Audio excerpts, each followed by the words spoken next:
SLA ছোট প্রশ্নোত্তর series নিয়ে তোমাদের সামনে এখন থেকে ভিডিও আসবে।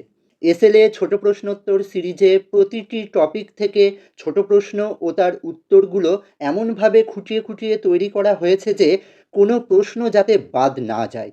অর্থাৎ যত ধরনের ছোট প্রশ্নই হোক না কেন, তোমরা যাতে এই প্রশ্নগুলোর মধ্যে থেকেই পরীক্ষায় সব ছোট প্রশ্ন কমন পাও, সেভাবেই প্রশ্নগুলো সেট করা হচ্ছে।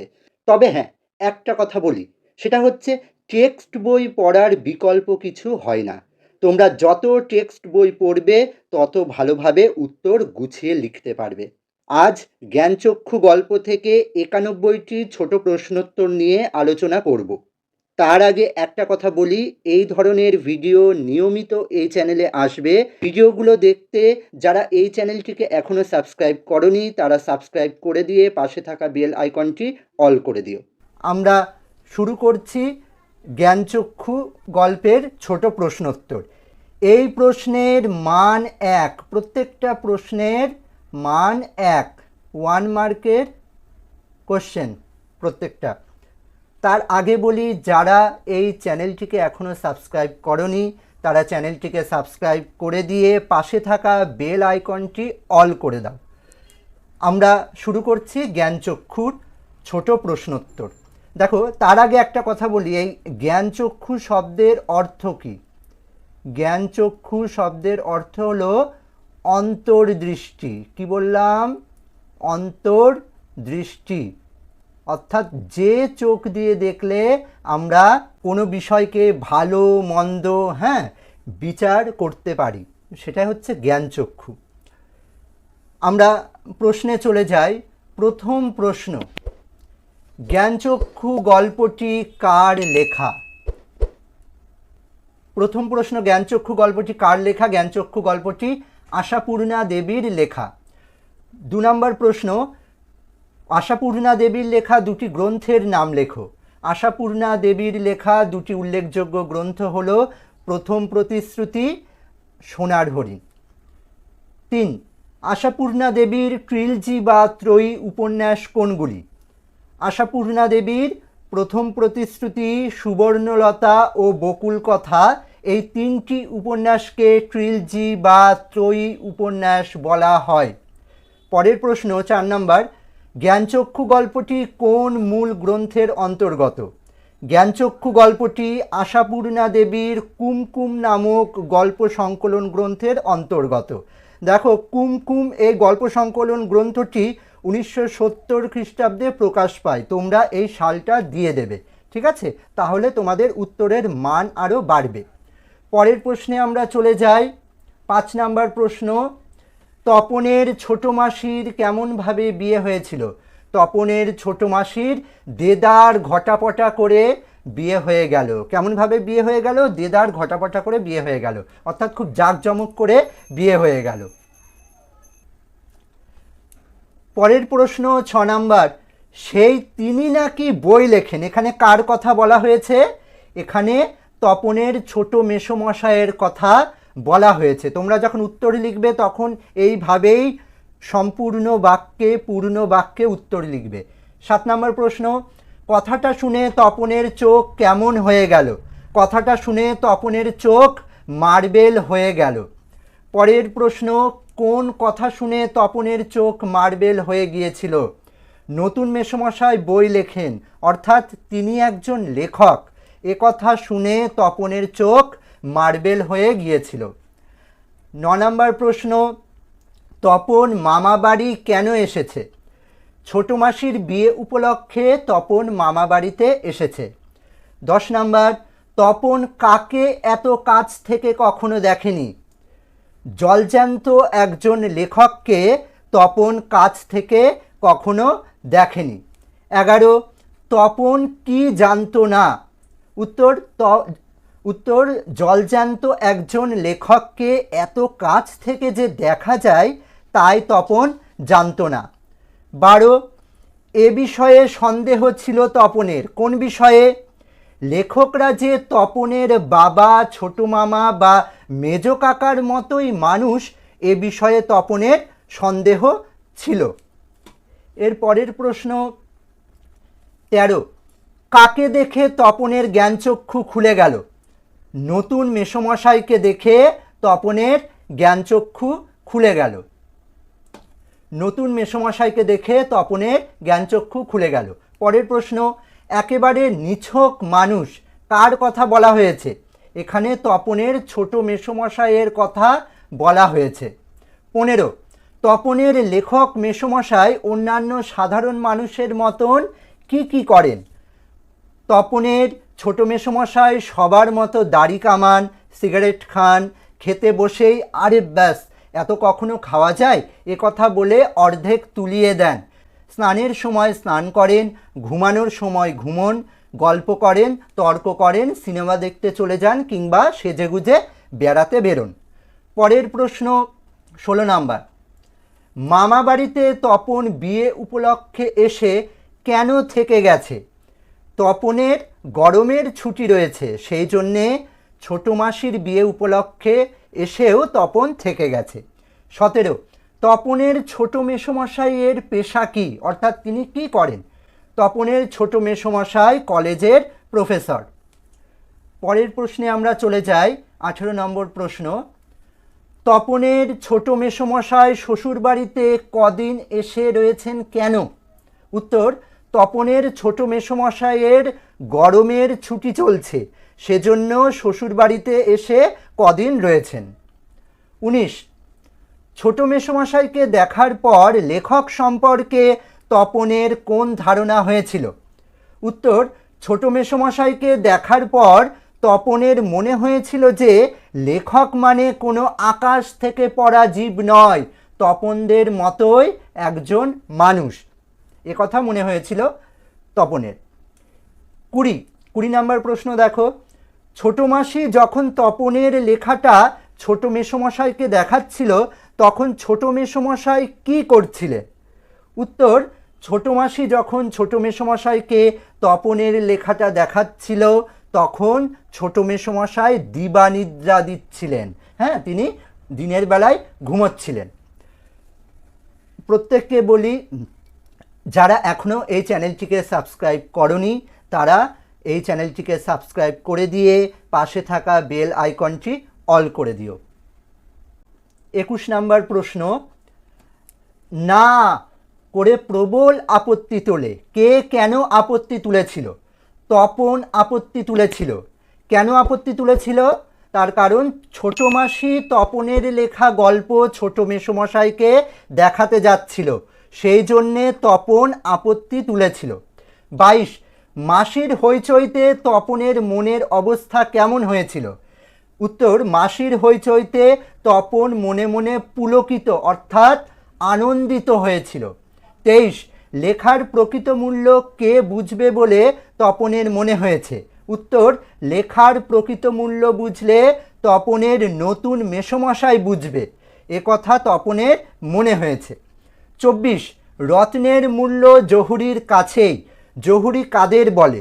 জহুরি হলেন এমন একজন দক্ষ ব্যবসায়ী যিনি রত্ন, মণিমুক্তা ও মূল্যবান পাথরের বিষয়ে বিশেষ জ্ঞান রাখেন এবং সেগুলোর আসল নকল ও গুণমান নির্ভুলভাবে নির্ণয় করতে পারেন। 25 নম্বর প্রশ্ন, রত্নের মূল্য জহুরির কাছেই, এখানে রত্ন বলতে কিসের কথা বলা হয়েছে? এখানে রত্ন বলতে তপনের লেখা গল্পের কথা বলা হয়েছে। হ্যাঁ, তপনের লেখা গল্পের কথা এখানে বলা হয়েছে। পরের প্রশ্ন 26 নম্বর, ছোট মেসো তপনকে ডেকে কি বলেছিলেন?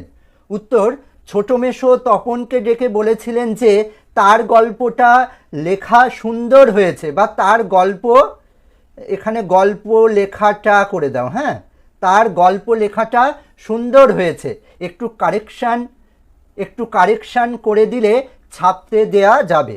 তার গল্প লেখাটা সুন্দর হয়েছে, একটু কারেকশান, তালব্যস্যায় আকার দিয়ে দাও, একটু কারেকশান করে দিলে ছাপতে দেওয়া যাবে। 27 নম্বর প্রশ্ন, তপন কোন কথাকে প্রথমে ঠাট্টা ভেবেছিল? উত্তর, তপনের ছোট মেসোমশাই যখন বলেন যে তপনের লেখাটা কারেকশান করে দিলে ছাপতে দেওয়া যাবে, সে কথা শুনে তপন প্রথমে ভেবেছিল ছোট মেসোমশাই ঠাট্টা করছেন। পরের প্রশ্ন 28 নম্বর, তপন কখন আহ্লাদে কাদো কাদো হয়ে গিয়েছিল?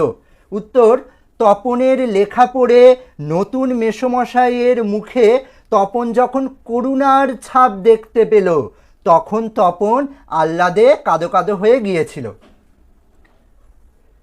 পরের প্রশ্ন 29 নাম্বার, তপনের গল্পটি ছাপিয়ে দেওয়ার কথা ছোট মেসোকে কে বলেছিল? উত্তর, তপনের গল্পটি ছাপিয়ে দেওয়ার কথা ছোট মাসি ছোট মেসোকে বলেছিল। 30, মেসোর উপযুক্ত কাজ হবে সেটা কে বলেছিল? কোন কাজের কথা বলা হয়েছে? দেখো এখানে দুটো প্রশ্ন আছে, অর্থাৎ যে কোনো একটা 1 নাম্বারের আসতে পারে। ঠিক আছে, এটা 1 নাম্বার আর এটা 1 নাম্বার। ঠিক আছে, যেহেতু একই লাইন থেকে সেই জন্য একসঙ্গে কোশ্চেন দুটো করা হয়েছে। প্রথম প্রশ্ন যেটা ছিল যে কে বলেছিল এই কথা? ছোট মাসি ছোট মেসোকে এ কথা বলেছিল। কোন কাজের কথা বলা হয়েছে? তপনের লেখাটি ছাপিয়ে দেওয়াটা মেসোর উপযুক্ত কাজ হবে বলে ছোট মাসি বলেছে। 31, ছোট মেসো তপনের লেখাটা কোন পত্রিকায় ছাপিয়ে দেবেন বলেছিলেন? উত্তর, ছোট মেসো তপনের লেখাটা সন্ধ্যা তারা পত্রিকায় ছাপিয়ে দেবেন বলেছিলেন। সন্ধ্যা তারা, বানানটা খুব ভালো করে দেখো যেন ভুল না হয়। 32, তপনের গল্প লেখার কথাটা বাড়ির সকলের সামনে কখন কোথায় ওঠে?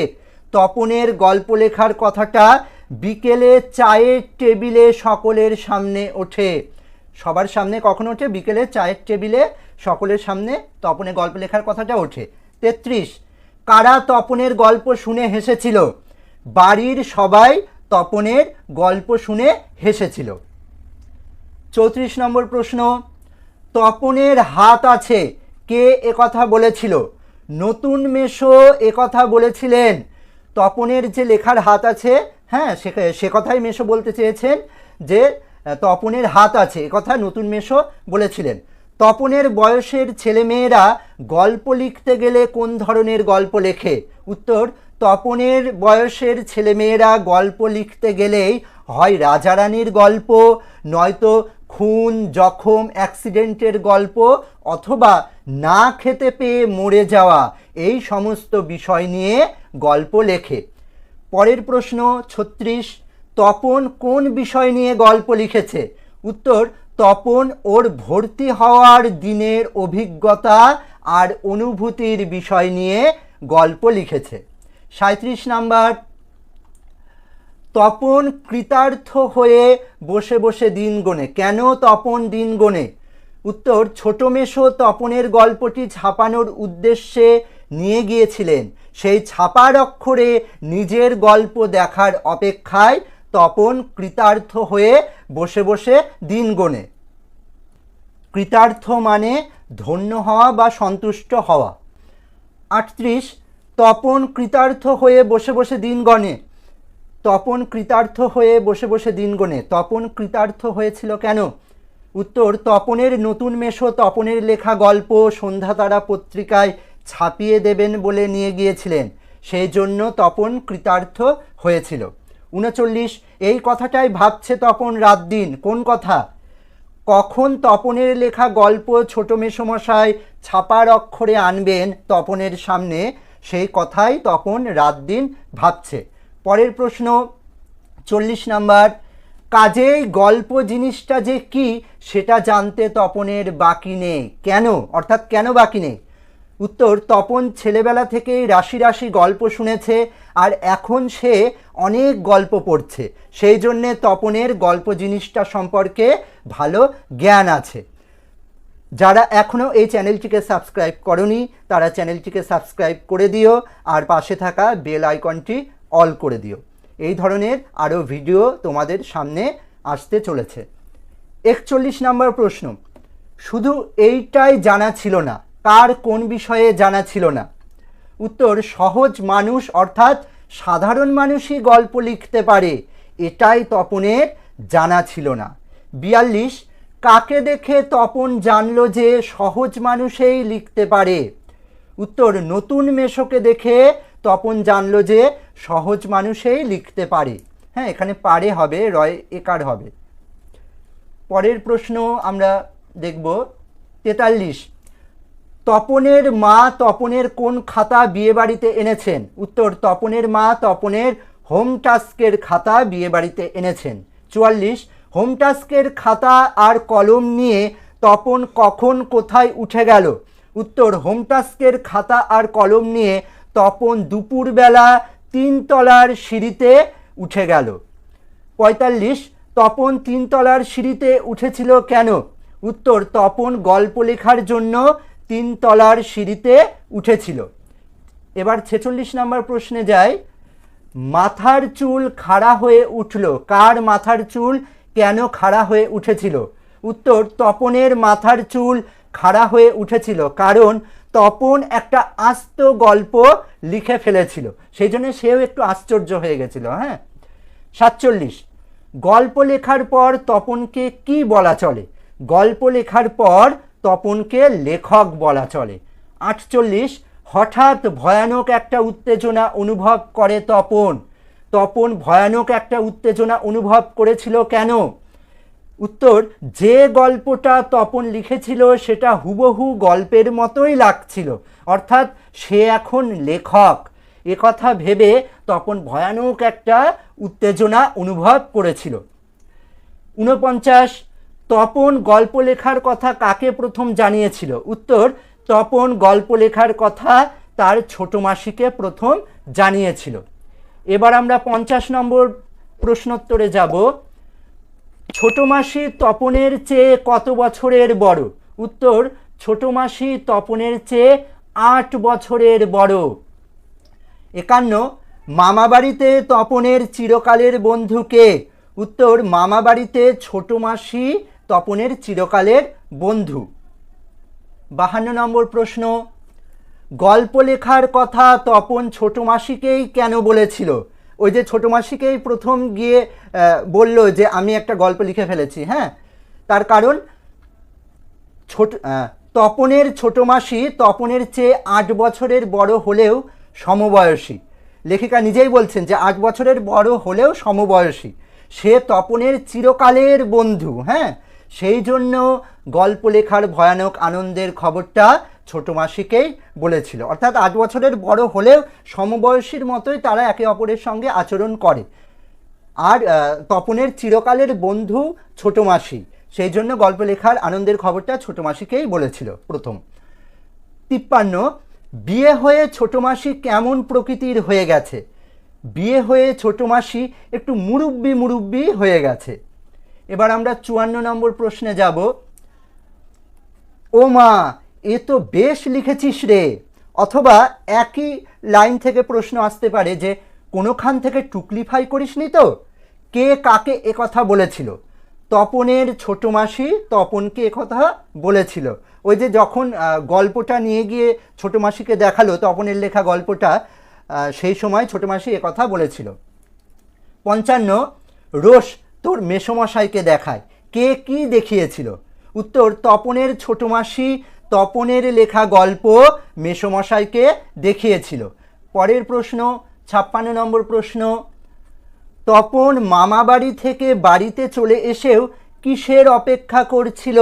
উত্তর, তপনের লেখা গল্পের আঁটোসাঁটো ছাপার অক্ষরে গাঁথা চেহারাটি দেখার জন্য তপন মামা বাড়ি থেকে বাড়িতে চলে এসেও অপেক্ষা করছিল, অর্থাৎ কখন তার সেই ছাপার অক্ষরে সে তার গল্পটা দেখতে পাবে, সেই জন্য সে অপেক্ষা করছিল। 57, গল্প লেখার পর বাড়িতে তপনের নাম কি হয়ে গিয়েছিল? উত্তর, গল্প লেখার পর বাড়িতে তপনের নাম হয়ে গিয়েছিল কবি, সাহিত্যিক, কথাশিল্পী। এই 3টে শব্দই কিন্তু তোমাদের মনে রাখতে হবে, কবি, সাহিত্যিক, কথাশিল্পী। 58, উঠতে বসতে তপনকে সবাই ঠাট্টা করে কি বলেছিল?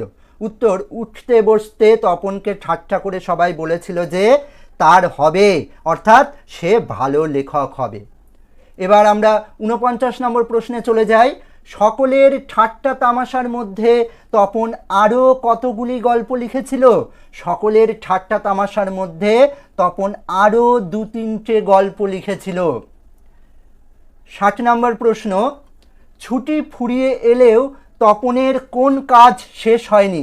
উত্তর, ছুটি ফুরিয়ে এলেও তপনের হোম টাস্ক শেষ হয়নি, অর্থাৎ তার যে বাড়ির ভার ছিল, হ্যাঁ ছুটির যে কাজ ছিল, ছুটির মধ্যে যে বাড়ির ভার ছিল, বাড়ির পড়া ছিল, সেই কাজটা, সেই হোম টাস্ক হয়নি। 61 যেন নেশায় পেয়েছে, কার কোন নেশায় পেয়েছিল? তপনের গল্প লেখার নেশায় পেয়েছিল।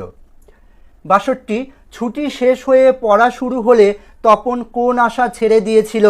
উত্তর, ছুটি শেষ হয়ে পড়া শুরু হলে তপন প্রথম গল্পটি যে ছাপার অক্ষরে আসবে সেই আশা ছেড়ে দিয়েছিল। এবার 63 নম্বর প্রশ্ন আমরা দেখব, এমন সময় ঘটল সেই ঘটনা, এখানে কোন ঘটনার কথা বলা হয়েছে? উত্তর, তপনের ছোট মাসি আর ছোট মেসোমশাই তপনদের বাড়িতে এক সংখ্যা সন্ধ্যা তারা পত্রিকা হাতে নিয়ে এসেছিলেন, যেখানে তপনের নামে গল্প ছাপা হয়েছিল, সেই ঘটনার কথা বলা হয়েছে। অর্থাৎ মাসি আর মেসোমশাই যখন সেই সন্ধ্যা তারা পত্রিকা নিয়ে তপনদের বাড়িতে আসেন, সেই ঘটনার কথা এখানে বলা হয়েছে। 64 নম্বর প্রশ্ন, বুকের রক্ত ছলকে ওঠে তপনের, কেন বুকের রক্ত ছলকে উঠেছিল? উত্তর, ছোট মাসি আর ছোট মেসোমশাই তপনদের বাড়িতে এক সংখ্যা সন্ধ্যা তারা পত্রিকা হাতে নিয়ে এসেছিলেন, তাই দেখে তপনের বুকের রক্ত ছলকে উঠেছিল। পরের প্রশ্ন 65 নম্বর প্রশ্ন আমরা দেখব, তপনের সম্পূর্ণ নাম কি? তপনের সম্পূর্ণ নাম হলো তপন কুমার রায়। হ্যাঁ, তোমরা মনে রাখবে, তপনের সম্পূর্ণ নাম হলো তপন কুমার রায়। 66 তপনের লেখা গল্পের নাম কি ছিল? তপনের লেখা গল্পের নাম ছিল প্রথম দিন। সূচিপত্রে তপনের নাম কি লেখা ছিল? সূচিপত্রে তপনের নাম লেখা ছিল শ্রী তপন কুমার রায়। দেখো, যখন তপনের সম্পূর্ণ নাম কি, যখন প্রশ্ন আসবে তখন লিখবে তপন কুমার রায়, আর যখন সেই পত্রিকার সূচিপত্রে তপনের নাম ছিল তখন আগে একটা শ্রী যোগ করা হয়েছিল। ঠিক আছে, একটু সম্মান জানিয়ে, লেখককে সম্মান জানানোর জন্য পত্রিকায় যখন সূচিপত্রে তপনের নাম ছিল তখন সেখানে নামের আগে শ্রী কথাটা যুক্ত হয়েছিল। 68 নম্বর প্রশ্ন আমরা দেখব, সারা বাড়িতে শোরগোল পড়ে গিয়েছিল কেন? উত্তর, তপনের লেখা গল্প পত্রিকায় ছাপা হয়েছে আর ওর লেখক মেশো ছাপিয়ে দিয়েছে, এই কথা নিয়ে সারা বাড়িতে শোরগোল পড়ে গিয়েছিল। অর্থাৎ সারা বাড়িতে একদম হুলস্থুল পড়ে গিয়েছিল যে ওর গল্প ছাপা হয়েছে আর ওর লেখক মেশো গল্প ছাপিয়ে দিয়েছিল। আমরা এবার 69 নম্বর প্রশ্নে যাব, তপনের ছোট মেশো মৃদু হেসে কি বলেছিলেন? উত্তর, তপনের ছোট মেশো মৃদু হেসে বলেছিলেন যে তপনের লেখার হাত কাঁচা বলে তপনের লেখা গল্পটা একটু আধটু কারেকশান করতে হয়েছে। 70 নম্বর প্রশ্ন, তা হোক নতুন নতুন অমন হয়, কে বলেছিল আর নতুন জিনিসটি কি? হ্যাঁ, এটা 1 নাম্বার আর এটা 1 নাম্বার, যেহেতু একই লাইন থেকে প্রশ্ন করা হচ্ছে তাই একবারেই এই দুটো প্রশ্ন দেওয়া হয়েছে। কে বলেছিল এ কথা? তপনের ছোট মাসি এ কথা বলেছিল। তা হোক নতুন নতুন অমন হয়, এ কথা ছোট মাসি বলেছিলেন। দ্বিতীয় প্রশ্ন, নতুন জিনিসটি কি? তপনের নতুন গল্প লেখার কথাকে এখানে নতুন নতুন বলা হয়েছে। 71 নম্বর প্রশ্ন, এই নতুন নতুনটা তোমরা কোটেশনের মধ্যে রাখবে। হ্যাঁ, 71 নম্বর প্রশ্ন, ক্রমশ ও কথাটাও ছড়িয়ে পড়ে, কোন কথাটা ছড়িয়ে পড়ার কথা বলা হয়েছে? উত্তর, তপনের লেখা গল্প ছোট মেসোমশাই কারেকশান করে দিয়েছেন, সেই কথাটা ছড়িয়ে পড়েছিল। 72 নম্বর প্রশ্ন, তাই তা নইলে ফট করে একটা লিখলো আর ছাপা হলো, কার উক্তি? তপনের বাবার উক্তি, এ কথা তপনের বাবা বলেছেন। 73 নম্বর প্রশ্নে আমরা এবার চলে যাই, তা ওরকম একটি লেখক মেশো থাকা মন্দ নয়। একই প্রশ্নের আরেকটা লাইন দিয়ে হতে পারে, আমাদের থাকলে আমরাও চেষ্টা করে দেখতাম। হ্যাঁ, এই একটা লাইন দিয়ে হতে পারে অথবা এই লাইনটা দিয়েও হতে পারে। এখান থেকে প্রশ্ন হলো কার উক্তি? তপনের মেজো কাকার উক্তি। এই দুটো কথাই তপনের মেজো কাকা বলেছেন। 74 নম্বর প্রশ্নে চলে যায়, ছোট মাসি আত্মপ্রসাদের প্রসন্নতা নিয়ে কি কি খাচ্ছিল? ছোট মাসি আত্মপ্রসাদের প্রসন্নতা নিয়ে ডিম ভাজা আর চা খাচ্ছিল। এরপরে আমরা চলে যাই 75 নম্বর প্রশ্নে। মেশো কি খাচ্ছিলেন? মেশো শুধু কফি খাচ্ছিলেন। 76, আজ আর অন্য কথা নেই, আজ শুধু কিসের কথা?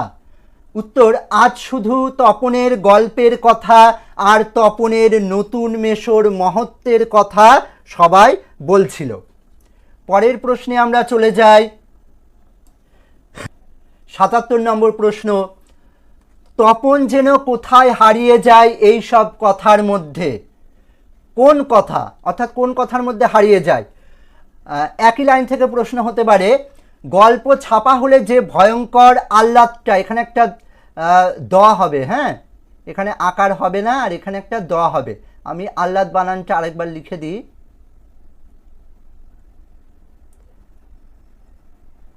হলো একা দ, হ্যাঁ। গল্প ছাপা হলে যে ভয়ঙ্কর আহ্লাদটা ট্র্যাকার আছে, আহ্লাদটা হবার কথা, সে আহ্লাদ খুঁজে পায় না কেন? এই দুটো প্রশ্নের উত্তরই একই হবে, যে তপনের বাড়ির সবাই বলছিল যে তপনের গল্পটি নিয়ে তপনের ছোট মেশো সন্ধ্যাতারা পত্রিকার সম্পাদকের কাছে না গেলে সন্ধ্যাতারার সম্পাদক তপনের গল্প ছুঁয়েও দেখতো না। এসব কথার মধ্যে হারিয়ে যায় তপন, অর্থাৎ এসব কথার জন্যেই এই ভয়ঙ্কর যে আহ্লাদ হওয়ার কথা গল্প লেখার পরে, সেই আহ্লাদও সে খুঁজে পায় না। ঠিক আছে, এবার আমরা 78 নম্বর প্রশ্নে চলে যাই। তপনের গল্পটি তপনকে কে পড়তে বলেছিলেন? উত্তর, তপনের গল্পটি তপনকে তপনের মা পড়তে বলেছিলেন। 79 নম্বর প্রশ্নে আমরা চলে যাই। বাবা, তোর পেটে পেটে এত, কে কাকে একথা বলেছেন? তপনের মা তপনকে একথা বলেছেন। যারা এখনও এই চ্যানেলটিকে সাবস্ক্রাইব করনি, তারা চ্যানেলটিকে সাবস্ক্রাইব করে দিয়ে পাশে থাকা বেল আইকনটি অল করে দিও। এই ধরনের ভিডিও তোমাদের সামনে এর পরে আসতে চলেছে। এবার আমরা 80 নম্বর প্রশ্নে চলে যাই। এর প্রত্যেকটি লাইন তো নতুন আনকোড়া। কোন লাইনের কথা বলা হয়েছে? তপনের নামে ছাপানো গল্পের লাইনের কথা বলা হয়েছে, অর্থাৎ যে গল্পটা তপনের নামে ছাপা হয়ে বেরিয়েছিল সন্ধ্যাতারা পত্রিকায়, কিন্তু সেটা আগাগোড়ায় কারেকশন করা ছিল, হ্যাঁ, সেই গল্পের লাইনের কথা বলা হয়েছে। 81 নম্বর প্রশ্ন। এর মধ্যে তপন কোথা? কার মধ্যে? উত্তর, তপনের নামে ছাপার অক্ষরে প্রকাশিত গল্পের মধ্যে তপনের লেখা তো নেই, সেই কথা বলা হয়েছে, হ্যাঁ। 82 নম্বর প্রশ্ন। তপনের গল্পটি তপনের মেসোমশাই কতটা কারেকশন করে দিয়েছিলেন? উত্তর, তপনের গল্পটি তপনের মেসোমশাই আগাগোড়ায় কারেকশন করে দিয়েছিলেন, অর্থাৎ মেশোর পাকা হাতে কলমে নতুন করে লিখে দিয়েছিলেন, অর্থাৎ সম্পূর্ণ গল্পটাই কারেকশন করে দিয়েছিলেন।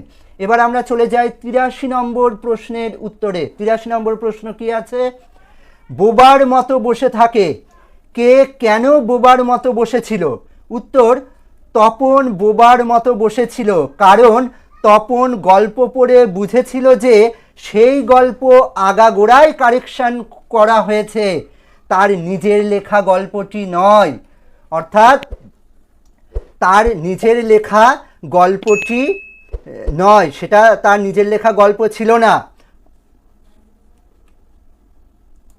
পরের প্রশ্নে আমরা চলে যাই 84 নম্বর প্রশ্ন। তবু ধন্যি ধন্যি পড়ে যায়, কেন ধন্যি ধন্যি পড়ে গিয়েছিল? তপনের নামে প্রকাশিত গল্প শুনে চারিদিকে ধন্যি ধন্যি পড়ে গিয়েছিল, যে তপন লিখেছে এই গল্পটা, হ্যাঁ, সবাই তো সেটাই ভেবেছিল, সেই জন্যে চারিদিকে ধন্যি ধন্যি পড়ে গিয়েছিল। 86 নম্বর প্রশ্ন। তপন গল্পের পত্রিকাটি ফেলে রেখে কোথায় চলে যায়? উত্তর, তপন গল্পের পত্রিকাটি ফেলে রেখে ছাতে চলে যায়, হ্যাঁ, সে ছাতের ওপর চলে যায়। 87 নম্বর প্রশ্ন। তপন কি দিয়ে চোখ মোছে? উত্তর, তপন শার্টের তলা দিয়ে চোখ মোছে। 88 নম্বর প্রশ্ন। আজ যেন তার জীবনের সবচেয়ে দুঃখের দিন, কার কথা বলা হয়েছে? উত্তর, আলোচ্য অংশে তপনের কথা বলা হয়েছে, তপনের দুঃখের দিনের কথা বলা হয়েছে। 89 নম্বর প্রশ্ন আমরা দেখব, শুধু এই দুঃখের মুহূর্তে গভীরভাবে সংকল্প করে তপন। তপন কোন সংকল্প করেছিল? উত্তর, তপন সংকল্প করেছিল যে কখনো যদি নিজের লেখা ছাপতে দেয় তো সে নিজে গিয়ে ছাপতে দেবে। নিজের কাঁচা লেখা তবুও ছাপা হলে হবে, না হলে না হবে। এই সংকল্প বা এই শপথ তপন করেছিল। 90 নম্বর প্রশ্ন আমরা দেখব, তপন কোন কথা কখনো শুনতে চায় না? উত্তর, তপন কখনো শুনতে চায় না, এখানে চাই বানান অন্তস্থ হবে, যেহেতু অন্যজন চাচ্ছে, হ্যাঁ, তাই এখানে অন্তস্থ হবে, এখানে রস্বই হবে না। হ্যাঁ, তপন কখনো শুনতে চায় না যে কেউ তপনের লেখা ছাপিয়ে দিয়েছে। দেখো, নিজে চাই, হ্যাঁ, আমি নিজে চাই, তখন চয়াকার রস্বই হবে। আর যখন অপর কেউ চাচ্ছে, নিজে বাদে অন্য কেউ চাচ্ছে, তখন অন্তস্থ হবে। হ্যাঁ, এরপর আমরা 91 নম্বর প্রশ্নে চলে যাই। তার চেয়ে দুঃখের কিছু নেই, তার থেকে অপমানের। কিসের কথা বলা হয়েছে? একদম শেষ লাইন, গল্পের একদম শেষ লাইন। উত্তর, তপনকে যেন নিজের গল্প পড়তে বসে অন্যের লেখা লাইন পড়তে না হয়। অন্যের লেখা নিজের নামে ছাপাটাই দুঃখের আর অপমানের। ঠিক আছে, তোমরা ভালোভাবে তৈরি করে যাও এই 91টা প্রশ্ন। আর যারা এখনও এই চ্যানেলটিকে সাবস্ক্রাইব করোনি তারা চ্যানেলটিকে সাবস্ক্রাইব করে দিও, আর পাশে থাকা বেল আইকনটি অল করে দিও। এই ধরনের ভিডিও এই চ্যানেলে আসতেই থাকবে। তোমরা যাতে এই ভিডিওর নোটিফিকেশান পাও সেই জন্য চ্যানেলটিকে সাবস্ক্রাইব করে দিয়ে পাশে থাকা বেল আইকনটিও অল করে দিও।